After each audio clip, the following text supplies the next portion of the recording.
वंदे मातरम को लेकर प्रस्ताव पारित किया है वो अत्यंत ही निंदनीय है। और इसके साथ साथ कांग्रेस पार्टी ने साबित कर दिया कि उनके लिए पार्टी देश से ऊपर है। इसलिए देश के संविधान के द्वारा प्रदत्त शक्ति के साथ संसद से पारित कानून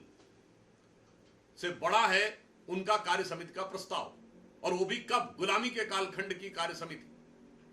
1937 का प्रस्ताव। और वो भी कौन सा प्रस्ताव? जो जिन्ना की मुस्लिम लीग के आगे पूरी तरीके से आत्मसमर्पण करके कांग्रेस ने किया था। अर्थात कांग्रेस ने यह भी साबित किया है कि वो अपने को संविधान से ऊपर,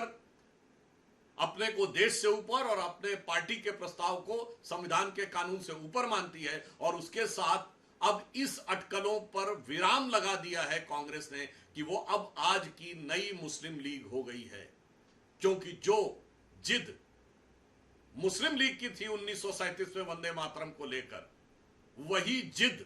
आज संसद से पारित कानून के बाद कांग्रेस पार्टी की है वंदे मातरम को लेकर। और मैं कांग्रेस पार्टी को यह भी और देश को याद दिलाना चाहता हूं कि यह जो इस कार्य समिति का उल्लेख उन्होंने किया है, यह 28 से 30 अक्टूबर 1937 को कलकत्ता में कांग्रेस वर्किंग कमेटी की मीटिंग में पारित हुआ था, जबकि उस समय कांग्रेस 1935 के गवर्नमेंट ऑफ इंडिया एक्ट के तहत ब्रिटिश सरकार के अधीन यूनियन जैक झंडे के नीचे ब्रिटिश क्राउन के प्रतिनिष्ठा की शपथ लेते हुए फरवरी 1937 में राज्यों में अपनी सरकार बना चुकी थी। अर्थात गुलामी के कालखंड में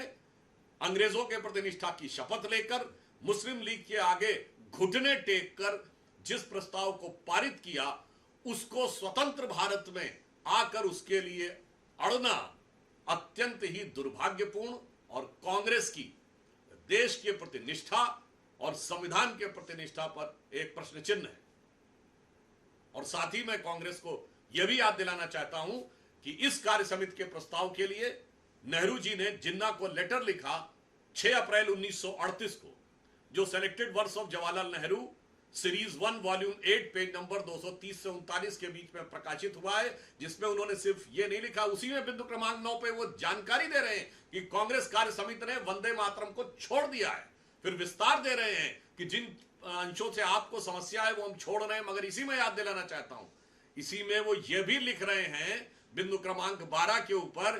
कि भारत के तिरंगे के साथ साथ, हमने जो अडॉप्ट किया तिरंगे के साथ साथ मुस्लिम लीग के झंडे को भी समान सम्मान मिलना चाहिए। और इसी में बिंदु क्रमांक 7 पर नेहरू जी ये भी लिख रहे हैं, मुस्लिम लीग के प्रति समर्पण करने की पराकाष्ठा है कि वो लिख रहे हैं कि सार्वजनिक रूप से काउ स्लॉटर यानी गो हत्या के लिए सार्वजनिक रूप से पूरी तरह अनुमति होगी। उन्होंने ये लिखा है कि मुस्लिमों के लिए सेपरेट इलेक्टोरेट होंगे, यानी ऐसे क्षेत्र होंगे जहां मुस्लिम ही चुनाव लड़ेगा और सिर्फ वही वोट करेगा। तो मुझे लगता है इतने शर्मनाक अध्याय को भूलने की बजाय, उसका सुधार करने की बजाय 21वीं सदी में उसे गले लगाकर अड़ना यह दर्शाता है कि आज कांग्रेस पार्टी की स्थिति, हम सिर्फ यह कह सकते हैं कि अब कोई संदेह नहीं है कि उनकी राष्ट्र के प्रति निष्ठा पूरी तरीके से संदिग्ध है, उनकी देशभक्ति पर प्रश्न चिन्ह है और स्वतंत्रता संग्राम के स्वयंभू एकमेव एक्सक्लूसिव कॉपीराइट होल्डर का दावा पूरी तरीके से उन्होंने तार तार कर दिया।